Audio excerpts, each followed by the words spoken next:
স্থানীয় সময় শুক্রবার সকাল 7টায় শুরু হয় ভারতের লোকসভা নির্বাচনের দ্বিতীয় দফার ভোট গ্রহণ।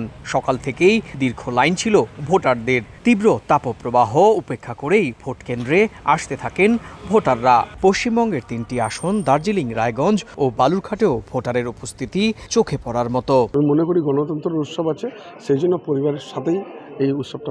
আচ্ছা হোগা এদিন ভারতের 13টি রাজ্য ও কেন্দ্রশাসিত অঞ্চলে ভোট হচ্ছে। 89টি আসনে মোট ভোট হওয়ার কথা থাকলেও মধ্যপ্রদেশে এক প্রার্থীর মৃত্যুতে সেই আসনে ভোট গ্রহণ স্থগিত করে দেয় নির্বাচন কমিশন। ফলে ভোট হচ্ছে 88টি আসনে। এ দফায় বেশ কয়েকজন হেভিওয়েট প্রার্থীর ভাগ্য নির্ধারিত হবে। তবে সবার নজর কেরালায়। দক্ষিণের রাজ্যটির ওয়ানরের আসন থেকে লড়ছেন কংগ্রেস নেতা রাহুল গান্ধী।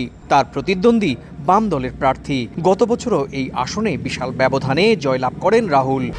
1, 2, 3 ঢাকায় জমি জিতে নিন 100% ক্যাশব্যাক সহ 20 কোটি টাকার পুরস্কার।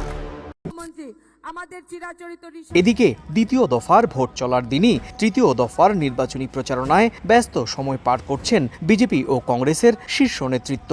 এদিন পশ্চিমবঙ্গের মালদায় নির্বাচনী জনসভা করেন প্রধানমন্ত্রী নরেন্দ্র মোদী। আগামী 7 মে লোকসভার তৃতীয় দফার ভোট হবে দেশটিতে। ফলাফল ঘোষণা করা হবে 4 জুন। একটি ভোট কখন উৎসব হয়ে ওঠে? যখন এভাবেই লম্বা লাইনে দাঁড়িয়ে তাদের গণতান্ত্রিক অধিকার প্রয়োগ করেন। আর সেটাই দেখালেন কেরলের ভোটাররা। সকাল থেকে লম্বা লাইনে দাঁড়িয়ে এভাবেই রাহুল গান্ধীর কেন্দ্র ওয়ানরেতে গণতান্ত্রিক অধিকার প্রয়োগ করলেন হাজারো হাজারো ভোটার। কেরালার ওয়ানরে কেন্দ্র থেকে সুব্রত আচার্য, সময় সংবাদ।